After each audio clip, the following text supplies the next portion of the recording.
Hi. Motion of the ocean, इसमें तीन terms बहुत इंपॉर्टेंट है। एक है waves, second is currents and third is tides. Waves क्या होती है? सी, ये ओशन का वाटर है। अगर एयर के थ्रू फ्रिक्शन हो रहा है, एयर मूव हो रही है और ये एयर अपने साथ वाटर को ड्रैग कर रही है, ये फॉर्म करेगी वेव्स। देन करंट्स जो होते हैं इनका एक फिक्स्ड पैटर्न होता है। ये लाइक अ रिवर एक फिक्स्ड डायरेक्शन में मूव करते हैं। दे कुड बी हॉट और वार्म और cold current. Then this is tides.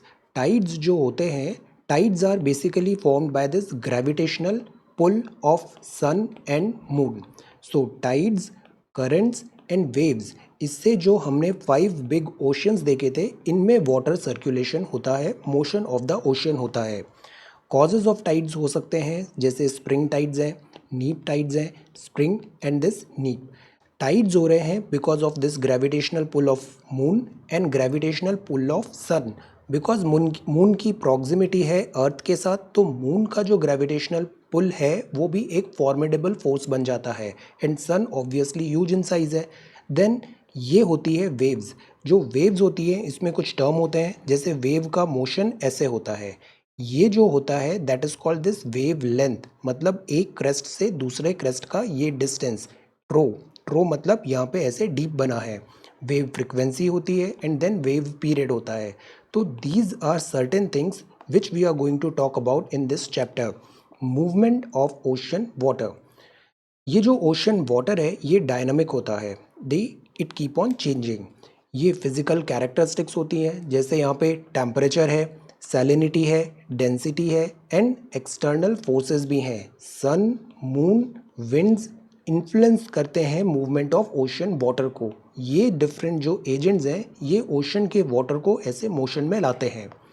ये horizontal and vertical motion common है इन ओशन वाटर बॉडीज में, हॉरिजॉन्टली भी एंड वर्टिकली भी। Horizontal motion refers to the ocean current, ये ओशन करंट है या फिर वेव्स हैं। And vertical motion refers to tides, ये टाइड्स होते हैं। ओशन करंट्स होते हैं, ये कंटिन्यूअस फ्लो होता है huge amount of water in a definite direction, while the waves are the horizontal motion of water. So ocean currents होते हैं, ये कॉन्टिन्यूस मोशन है, कॉन्टिन्यूस फ्लो है ह्यूज अमाउंट ऑफ वाटर का एक पर्टिकुलर डायरेक्शन में, लाइक अ रिवर। ये एक फिक्स्ड डायरेक्शन होती है। और जो वेव्स होती है इनका ऐसा कुछ डायरेक्शन फिक्स नहीं है, that is just horizontal motion of water. Water move करता है ahead from one place to another through ocean currents. तो ये ओशियन करेंट्स जो होते हैं ये सर्कुलेशन ऑफ वाटर में काफ़ी इंपॉर्टेंट रोल प्ले करते हैं through ocean current. And water in the waves does not move, water wave में मूव नहीं होता है, जबकि जो करंट है इसमें वाटर का मूवमेंट हो रहा है। यहाँ का पानी इस जगह पे पहुँचेगा from place A to place B. Vertical motion refer करता है rise and fall of water in the ocean and seas. तो ये वाई एक्सेस में राइज एंड फॉल हो रहा है, तो वो हो रहा है because of this tides, due to attraction of the sun and the moon. ये ocean water raise up and fall down होता है twice a day. Upwelling of cold water from the subsurface and the sinking of surface water are also forms of vertical motion of ocean water. ये पानी है, पानी ऊपर से अगर wind इस डायरेक्शन में मूव कर रही है तो पानी की जो ऊपर की लेयर है उसको विंड ने इस डायरेक्शन में मूव करा दिया। अब यहाँ का जो पानी है उसको रिप्लेनिश करने के लिए नीचे से पानी ऊपर की तरफ बढ़ेगा, तो that would be called this upwelling. Downwelling में इसका जस्ट ऑपोजिट हो जाएगा। So upwelling of cold water from the subsurface, surface के नीचे से अप वेलिंग हो रही है और सिंकिंग हो रहा है सरफेस वाटर का, तो ये भी वाई एक्सिस में हुआ, तो ये भी कहलाएगा vertical motion of ocean water. Now let us talk about waves. Waves जो होती हैं ये एक्चुअली एनर्जी होती है, not the water as such.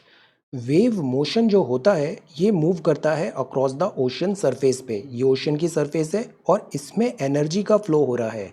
Water particles only travel in a small circle as a wave pass, तो energy आगे पास होती जाती है बट जो इंडिविजुअल वाटर पार्टिकल है वो वहीं पे मोशन करेगा।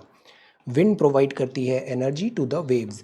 विंड कॉज करती है waves to travel in the ocean and the energy is released on shoreline. तो ये जब वेव्स शोर पे पहुंचती है तो अपनी सारी एनर्जी फिर ट्रांसफर कर देती है शोर लाइन्स पे। Motion of the surface water seldom affects the stagnant deep bottom water of the ocean. तो ये जो मोशन हो रहा है सरफेस वाटर का, ये केवल सरफेस पे हो रहा है, ये नीचे के पानी को इतना ज़्यादा इम्पैक्ट नहीं करेगा। As a wave approach to the beach it slows down, और this is due to the friction occurring between the dynamic water and the sea floor. अब ओशन है, यहाँ पे डेप्थ भी ज़्यादा है, जब सी फ्लोर पर ये पहुँचेगी, बीच पर पहुँचेगी, तो ये डेप्थ भी कम होगी, फ्रिक्शन भी होगा, तो ओवरऑल इसकी स्पीड भी कम होगी। And when the depth of the water is less than half the wavelength of the wave, ये वेव हो जाती है ब्रेक। जब डेप्थ बहुत कम हो गई, पहले यहाँ पे डेप्थ काफ़ी ज़्यादा थी, फिर ये डेप्थ कम हो गई, तो डेप्थ कम जब हो जाती है बीच में, अगर वो वेवलेंथ की हाफ से कम हो गया है तो वो वेव ब्रेक हो जाती है। जब depth of the water is less than half the wavelength of the wave break. Largest waves are found in the open ocean, तो ओपन ओशन में बड़ी वेव्स मिलेंगी, बीच में पहुंच के ये एनर्जी ट्रांसफर होगी और वेव ब्रेक भी होगा। वेव कंटिन्यू होती है to grow larger as they move and absorb energy from the wind. तो वेव्स बेसिकली एक फंक्शन ऑफ एनर्जी है। Most of the waves are caused by the wind. Wind एक major factor होता है wave generation करने का, because wind move होती है तो वो पानी को अपने साथ ड्रैग करके आगे ले जाती है। When a breeze of 2 knots or less blows over calm water, small ripples form होते हैं, और ये रिपल धीरे धीरे ग्रो करेंगे जैसे जैसे विंड का स्पीड बढ़ेगा, until white caps appear in the breaking waves। ये वेव ट्रैवल करती है thousands of kilometer before rolling ashore, breaking and dissolving as surf। Wave का जो साइज होता है ये एंड शेप होता है, ये रिवील करता है उसका ओरिजिन। स्टीप वेव्स होती हैं, ये फेयरली यंग होती है and probably formed by local wind, और जो स्लो है स्टेडी वेव्स हैं ये ओरिजिनेट हुई है far away from places, because अभी हमने देखा वेव लॉन्ग लॉन्ग डिस्टेंस ये एनर्जी ट्रैवल करती है। पॉसिबली एक हेमिस्फेयर से दूसरे हेमिस्फेयर भी ये वेव्स पहुंच जाती हैं।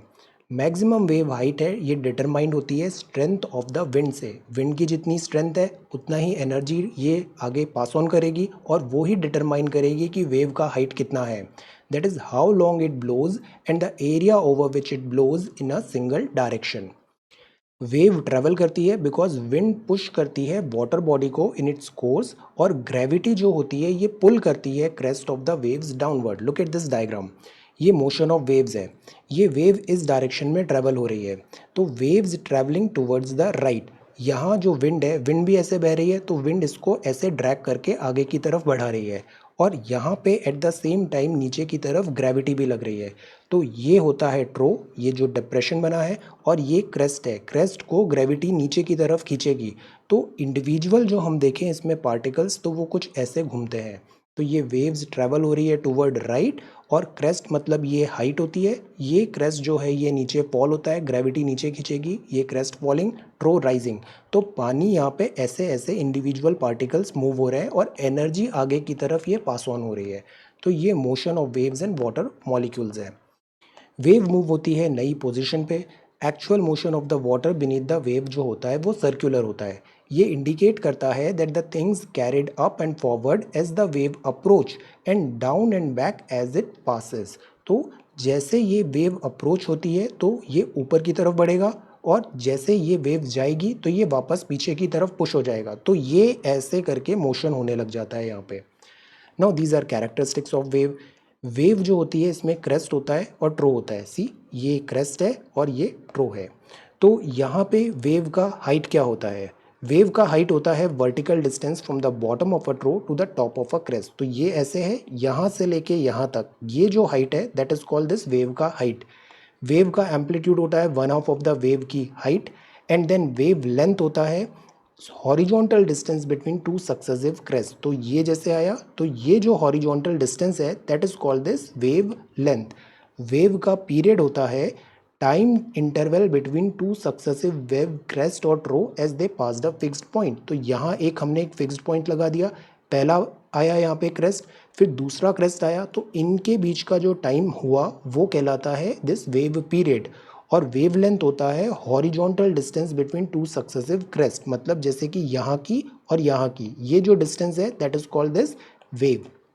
ये वाली डिस्टेंस है that is called this wave length. ये वेव स्पीड होती है। वेव की जो स्पीड होती है ये रेट होती है जिस पे वेव मूव करती है through the water and is measured in knots. इसको मेजर करते हैं हम नॉट्स में। वेव का जो फ्रिक्वेंसी होता है वो होता है, फ्रिक्वेंसी मतलब कितने बार हो रहा है, तो ये number of waves passing a given point during a 1 second time interval, 1 second में कितने ज़्यादा ये ट्रेवल हो रहा है, that is called this wave frequency. तो these are the characteristics of waves.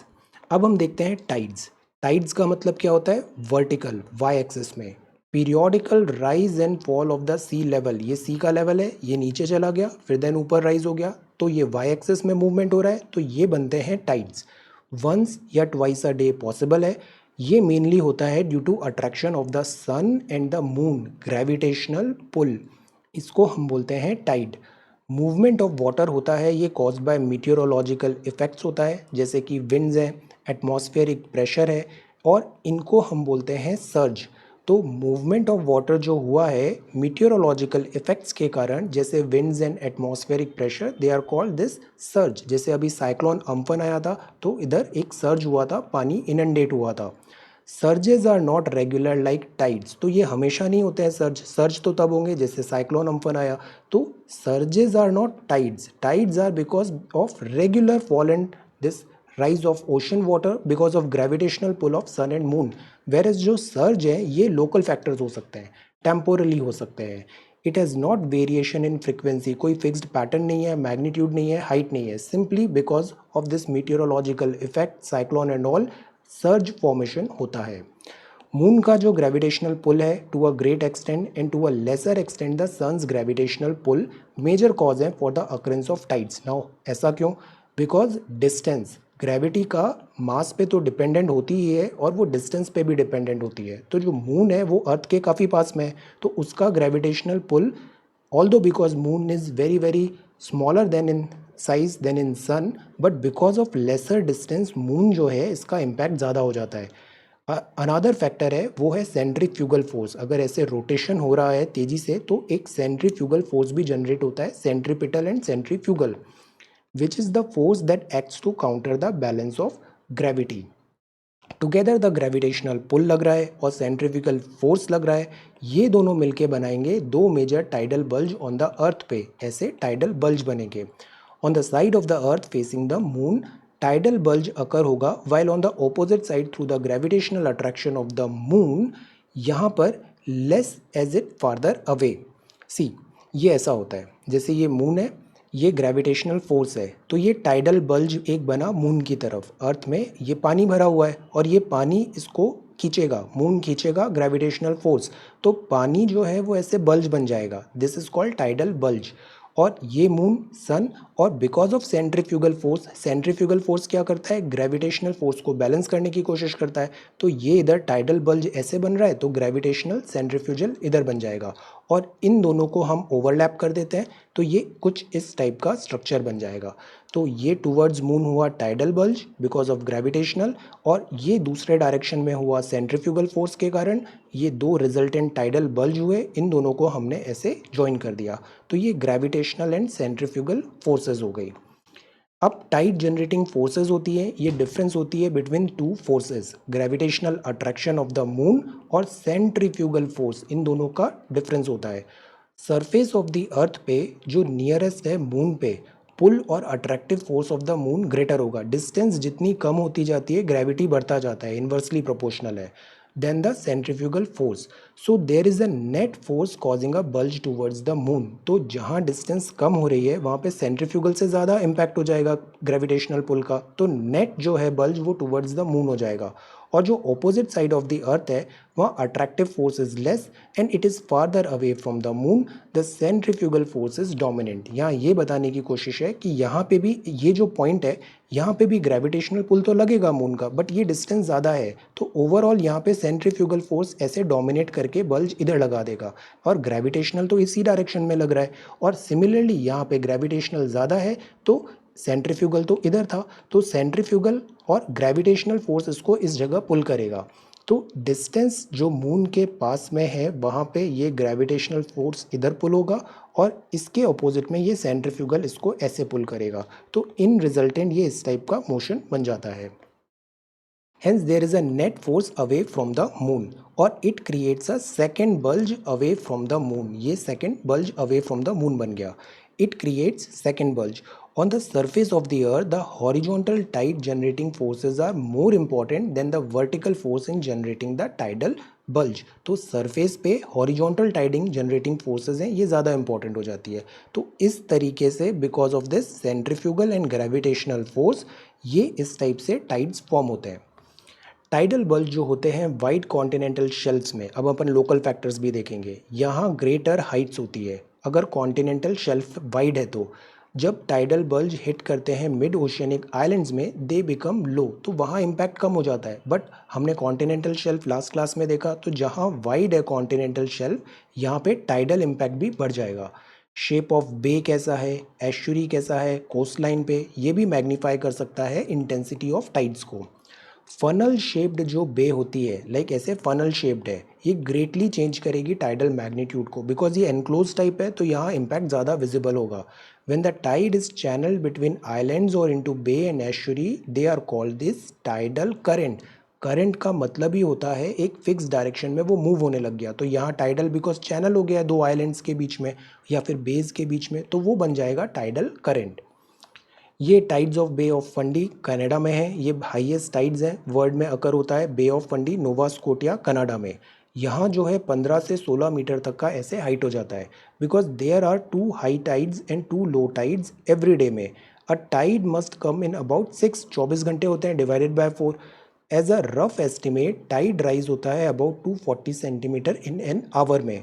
तो if you have walk down a beach with a steep cliff alongside which is common there, make sure you watch the tides, because if you walk for about an hour and then notice the tide is coming in, the water will be over your head before you get back to where you started, because ये काफ़ी तेज़ी से पानी ऊपर यहाँ पे ऐसे चढ़ता है.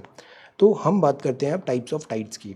टाइड वेरी करते हैं फ्रिक्वेंसी, कितने बार आ रहे हैं, डायरेक्शन किस डायरेक्शन में आ रहा है, और उनका मूवमेंट क्या है प्लेस टू प्लेस में, और टाइम टू टाइम में भी. Tide may be grouped into various types based on their frequency of occurrence in one day. एक दिन में कितनी फ्रिक्वेंसी है 24 घंटे में based on their height. तो टाइड बेस्ड ऑन फ्रिक्वेंसी के हिसाब से हम देखें तो एक होते हैं semi diurnal tide. Semi diurnal tides क्या होंगे, मोस्ट कॉमन टाइडल पैटर्न होता है, 2 हाई टाइड आएंगे और 2 लो टाइड आएंगे हर दिन में, सेमी डायरनल. सक्सेसिव हाई और low tide approximately of the same height का होगा, तो हाई लो ऐसे 2 हाई टाइड्स आएंगे और 2 लो टाइड्स आएंगे हर दिन, तो ये होते हैं सेमी डायरनल. डायरनल मतलब एक हाई टाइड है और एक लो टाइड है during each day, that's it, दो, एक हाई और एक low. Successive high and low tides are approximately of the same height. Mixed tides होते हैं, इसमें वेरिएशन होता है हाइट में, they are known as mixed tides. ये जो टाइड्स होते हैं ये जनरली अकर होते हैं west coast of North America में और काफ़ी आइलैंड्स जो हैं पैसिफिक ओशन में भी. ये tides based on sun moon and earth की पोजीशन पे हो सकते हैं. For example height of rising water है, हाई टाइड्स है, very appreciably depending upon the position of the sun and moon, because in the end this all is happening because of gravitational pull of these planet and big objects, sun and moon. So with respect to the earth, spring tide और neap Tide, अब इसमें हम देखते हैं कि moon और सन का relative position क्या है और वो पोजीशन बताएगा स्प्रिंग टाइड को और नीप टाइड को under this category. Before this is a very popular advertisement KitKat का. ये चांदीपुर बीच है उड़ीसा में. यहाँ जब टाइड्स आते हैं तो पानी अप टू 4-5 किलोमीटर तक ऐसे रिसीड होता है, डिसअपियर हो जाता है see. So this is Chandipur and tide. Now this is spring tide. सबसे पहले हम स्प्रिंग टाइड देखते हैं. Let us look at this photo first.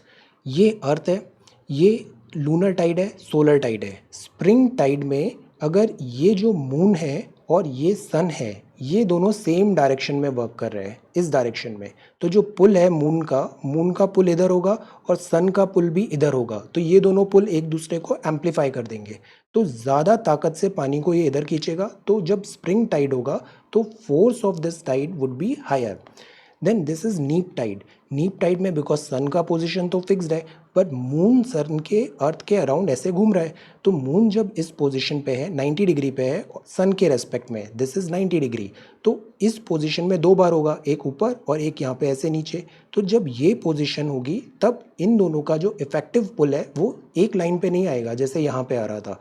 तो ये वाले टाइड होते हैं स्प्रिंग टाइड्स और ये जो 2 टाइड्स बनते हैं ये नीप टाइड्स होते हैं. एक स्प्रिंग ये न्यू मून के दिन पे और एक ये फुल मून के दिन पे, और ये थर्ड क्वार्टर में और ये फर्स्ट क्वार्टर में नीप टाइड्स बनते हैं। तो जो स्प्रिंग टाइड्स हैं ये position both the sun and the moon in relation to the earth direct bearing आती है टाइड की हाइट में। जब सन और मून और अर्थ एक स्ट्रेट लाइन पे आ गए हैं, height of the tide higher होगा, these are called spring tide, और ये ट्वाइस अ मंथ होते हैं फुल मून और न्यू मून के दिन पे। नीप टाइड्स होते हैं, अब 28 होता है तो डिवाइडेड बाय 7 7 कर रहे हैं, तो अब जो 7 डेज इंटरवल है between spring tide and neap tide, तो स्प्रिंग और स्प्रिंग 14 इनके बीच में आ जाएगा neap tide. At this time the sun and moon are at right angle to each other and the forces of the sun and moon tend to counteract one another. Moon का जो attraction है ये more than twice है as strong as sun. Why? Because moon का position closer to the earth है, तो ये diminished by the counteracting force होगा of the sun's gravitational pull. Once in a month जब moon का orbit closest है, और जब क्लोजेस्ट होता है तो वो कहलाता है पेरिजी, ये अनयूजुअली हाई हो जाएगा बिकॉज मून बहुत पास में आ गया है तो ग्रेविटेशनल पुल भी बहुत ज़्यादा हो गया। During this time the tidal range is greater than the normal, और इस टाइम पे टाइडल्स काफ़ी ज़्यादा हाई हो जाते हैं। 2 वीक्स लेटर जब मून फारदेस्ट है तो फारदेस्ट को बोलते हैं अपोजी। अपोजी के टाइम पे moon's gravitational force is limited and tidal ranges are less than their average height. when the earth is closest to the sun, perihelion, perihelion 3 जनवरी को पेरीहेलियन होता है, अर्थ क्लोजेस्ट होती है सन से। Tidal ranges are also much greater with unusually high and unusually low tide, और when the earth is farthest from the sun, और ये डेट होती है एपीहेलियन 4 जुलाई में, तो यहाँ भी tidal ranges are much less than average. ये जो टाइम है between the high tide and the low tide when the water level is falling, it is called ebb, इसको हम बोलते हैं ebb. The time between the low tide है और high Tide है, जब टाइड राइज हो रहे हैं तो इसको फ्लो बोलते हैं, तो फ्लो में राइज हो रहा है, और जब वाटर लेवल फॉल हो रहा है तो that is called this ebb. Now what is the importance of tide? Since tides are caused by Earth's sun moon position which are known accurately, the tides can be predicted well in advance, इसको हम पहले ही predict कर सकते हैं। This helps the navigator and fisherman plan there activity. जैसे Tide अगर बढ़ रहा है तो ये जो शिप्स हैं वो अगर शैलो आपके पोर्ट्स हैं तो वो ईजिली एंट्री कर लेंगी, और जब पानी बाहर की तरफ जा रहा है तो वो पोर्ट्स को लीव करके बाहर आ जाएंगी। इससे नेविगेटर और फिशरमैन अपना प्लान करते हैं activity. Tidal flow are of great importance in navigation.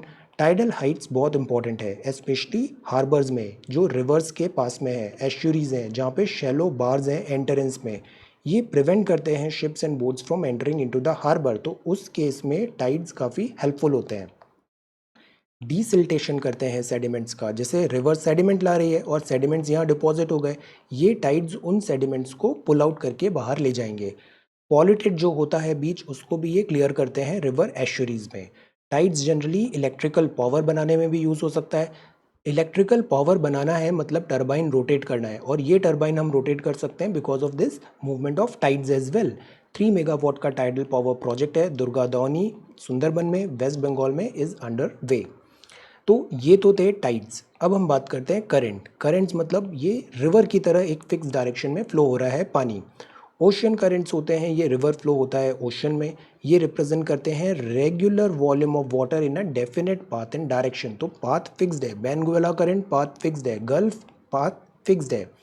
Ocean currents are influenced by 2 type of forces. एक होती है प्राइमरी फोर्सेस जो इनिशिएट करती है मूवमेंट ऑफ वाटर, दूसरी होती है सेकेंडरी फोर्सेस जो इन्फ्लुएंस करती है करंट टू फ्लो। तो पहले तो वाटर का इनिशिएशन हुआ और फिर उस इनिशिएटेड वाटर का हमने इन्फ्लुएंस किया, तो ये 2 फैक्टर्स होते हैं, प्राइमरी फोर्सेस इनिशिएट किया, सेकेंडरी फोर्सेस ने इन्फ्लुएंस किया। प्राइमरी फोर्सेस होती है ये इन्फ्लुएंस करती है वाटर को, कैसे? Heating by solar energy, solar energy इनको हीट करती है और ये जनरेट ट्रिगर करेगा मोशन को। विंड इनको ड्रैग कर रही है, gravity is a factor and then Coriolis force is also a factor. Heating by solar energy causes the water to expand. अब सोलर एनर्जी हुआ, वाटर गर्म होगा और इसके कारण वाटर एक्सपैंड होगा। वाटर एक्सपैंड होगा तो that is why near the equator ocean water जो है वो 8 सेंटीमीटर हायर इन लेवल है then in the middle latitude. तो जो इक्वेटर का एरिया है यहाँ पे सोलर एनर्जी भी ज़्यादा आ रही है, तो यहाँ वाटर एक्सपैंड भी ज़्यादा हो रहा है, तो रिलेटिवली इसकी हाइट भी बढ़ जाएगी 8 सेंटीमीटर ज़्यादा। अब ये 8 सेंटीमीटर हाइट ज़्यादा है तो वाटर अब फ्लो होगा यहाँ से टूवर्ड्स दिस डायरेक्शन। ये स्लाइड ग्रेडियंट क्रिएट करेगा और water tend to flow down the slope में अब ये नॉर्थ और साउथ डायरेक्शन में इक्वेटर से ऐसे मूव होगा। फ्रिक्शन होगा between the wind and the water surface, ये अफेक्ट करेगा movement of water body in its course, wind उसको गाइड करेंगी। ग्रेविटी होगी, ये वाटर को नीचे की तरफ खींचेगा, पुल करेगा वाटर को डाउन द पाइल और क्रिएट अगेन करेगा ग्रेडियंट वेरिएशन। तो ये हीट भी हो रहा है, विंड भी हो रहा है और दिस ग्रेविटी भी हो रहा है। और जो कोरियोलिस फोर्स हमने देखा था, बिकॉज जो अर्थ है वो रोटेट हो रही है, यहाँ जो इक्वेटर है स्पीड ज़्यादा है और यहाँ पे ऐसे कम है, तो इसके कारण ये ऐसे जो मूवमेंट है वो चेंज हो जाता है towards right in this northern hemisphere. तो water moves to the right in the northern hemisphere and left in the southern hemisphere. Large accumulation of water होता है and the flow around that are called this gyre. तो यहाँ पे gyre formation होते हैं। These produce large circular currents in all the ocean basins. Now ocean currents की characteristics क्या होती है? कैरेक्टरिस्टिक्स होती है कि ये एक ड्रिफ्ट है। Currents are refer to by their drift. Usually currents strongest होते हैं नियर द सरफेस में और may attain speeds over 5 knot से ज़्यादा स्पीड भी हो सकती है। डेप्थ मतलब ये सरफेस है, इसके नीचे की जो डेप्थ है यहाँ जनरली ये स्लो होते हैं, speed lesser than 0.5 not. We refer to the speed of a current as its drift. Drift is measured in terms of knots. The strength of the current refers to the speed of the current. तो strength कितना है वो depend करेगा कि उसकी speed कितनी है। Fast current है वो स्ट्रॉन्ग है। करंट यूजुअली स्ट्रॉन्गेस्ट होता है सरफेस पे और जैसे जैसे हम नीचे जाते हैं तो उसका स्पीड कम होता जाता है। नीचे in the sense ocean water के ऐसे सरफेस के नीचे। Most currents have speed less than और equal to 5 knots. Now difference in water density affect करता है vertical mobility of ocean current को। डेंसिटी जो चेंज हो रहा है, तो डेंसिटी अगर चेंज हो रहा है वाटर का तो ये वर्टिकल मोबिलिटी जो है ओशन करंट की वो भी डिफर करेगी। जो वाटर हाई सैलिनिटी का है तो डेंसिटी ज़्यादा है, ये डेंसर है। तो वाटर जो उसके नीचे है जो लो सैलिनिटी का है। And in the same way cold water is denser than warm water. तो water with high density high salinity denser है than water with low salinity. और वाटर जो कोल्ड है, कोल्ड वाटर है वो डेंसर है देन वार्म वाटर। तो cold water नीचे की तरफ सिंक होता है, denser water tends to sink, तो relatively lighter water tends to rise. तो because of this density water का दिस वाई एक्सिस में ऊपर नीचे मूवमेंट भी हो रहा है। Denser water tends to sink, relatively lighter water tends to rise. Cold water ocean current occur होते हैं when the cold water at the pole, अब पोल है, पोल में पानी ठंडा है, पानी ठंडा हैवी होता है तो ये सिंक हो जाएगा, slowly moves towards the equator. और वार्म वाटर जो होता है ये हल्का होता है, डेंसिटी कम है तो ये ऊपर की तरफ रहेगा और ये ट्रैवल आउट करेगा from the equator along the surface. तो सरफेस पे ऐसे वार्म वाटर हो रहा है flowing towards the pole to replace the sinking cold water. तो ये पोल्स है, ये इक्वेटर है, यहाँ पे पानी नीचे गिना, इसको अपन 2 डायमेंशनल में देखते हैं एक्स एंड वाई एक्सिस में। तो यहाँ पानी नीचे गया, ऊपर एम्प्टी जगह हुआ, तो सरफेस में इक्वेटर से पानी ऐसे फ्लो होगा इस पानी को रिफिल करने के लिए और इस तरीके से एक मोशन भी स्टार्ट हो जाएगा। There are some other concepts as well which we will discuss in higher standards. Then this is types of ocean currents. Oceans जो होते हैं ये क्लासिफाइड होते हैं based on their depth as surface current और deep water current. Surface मतलब ये surface पे बह रहा है, डीप मतलब ये अंदर नीचे की तरफ है। सरफेस करंट कॉन्स्टिट्यूट करते हैं 10% of all the water in the ocean. ये water are the upper 400 metre of the ocean पे है। और जो डीप वाटर करंट होते हैं ये बनाते हैं 90% ऑफ द ओशन वाटर को डीप। ये जो वाटर मूव करता है around the ocean basin due to the variation in the density and gravity. Density कितनी है और वहाँ पे ग्रेविटी कैसी है। डीप वाटर सिंक करेगा इनटू द डीप ओशन में एट हाई लैटिट्यूड, लैटिट्यूड जब ऊपर हो गया है। Where is the temperature are cold enough to cause the density to increase. तो यहाँ सिंक हो रहा है और यहाँ पे नहीं, तो डीप वाटर जो है वो सिंक होगा डीप ओशन बेसिन्स में at high latitude towards this north south pole. Ocean currents can also be classified based on temperature, cold current और वार्म करंट। कोल्ड करंट मतलब टेम्परेचर कम है, ये ठंडा पानी लेके आएंगे cold water from warm water area. तो cold water warm water area में आ रहा है तो that is called this cold current. ये करंट्स यूजुअली फाउंड होते हैं on the west coast of the continent में। कॉन्टिनेंट्स के सारे वेस्ट कोस्ट में यूजुअली ये मिलते हैं। In the low and middle latitudes में, true in both hemisphere, and on the east coast in the higher latitude. तो हायर लैटिट्यूड में ये ईस्ट कोस्ट पे है and lower and this middle latitude में ये वेस्टर्न कोस्ट पे है। वार्म करंट जलाता है वार्म वाटर को कोल्ड वाटर में, मतलब वार्म यहाँ से ऊपर की तरफ कोल्ड की तरफ ले जाएगा। यूजुअली ऑब्जर्व्ड होता है east coast of the continent in low, तो इसका जस्ट अपोजिट हो गया। ये लो और मिडिल लैटिट्यूड में जो कोल्ड करंट था वो वेस्टर्न कोस्ट में था, और ईस्टर्न कोस्ट में आएगा दिस वार्म करंट। और अगर हम और ऊपर की तरफ बढ़ेंगे, हायर लैटिट्यूड में जाएंगे नॉर्दर्न हेमिस्फेयर में, तो यहाँ पे अगेन ये वाटर मिलेगा। सी, करंट यूजुअली वेस्ट कोस्ट पे है continent in the low and middle latitude में, और ईस्ट कोस्ट पे है हायर लैटिट्यूड, तो ये ईस्ट कोस्ट पे है, और देन यहाँ पे ये हो जाएगा मिडिल लैटिट्यूड। और नॉर्दर्न हेमिस्फेयर में they are found on the west coast of continent in the high latitude. तो हाई लैटिट्यूड और मिडिल एंड लो लैटिट्यूड, इन दोनों में ये जस्ट अपोजिट चलते हैं this cold and warm current. Now let us talk about some major ocean currents. Ocean currents greatly influence होते हैं stresses exerted by the prevailing wind and Coriolis force. Oceanic circulation pattern roughly corresponds to the Earth's atmosphere circulation pattern. Air circulation over the ocean in the middle latitude is mainly anticyclonic होता है। Middle जो latitude है यहाँ पे air circulation anticyclonic है, more pronounced है in the southern hemisphere में than in the northern hemisphere. Tell me the reason why this is happening. Ocean circulation pattern also corresponds with the same. अब higher latitudes जो होते हैं यहाँ पे wind flow mostly cyclonic होता है, oceanic circulation follow करता है इस पैटर्न को।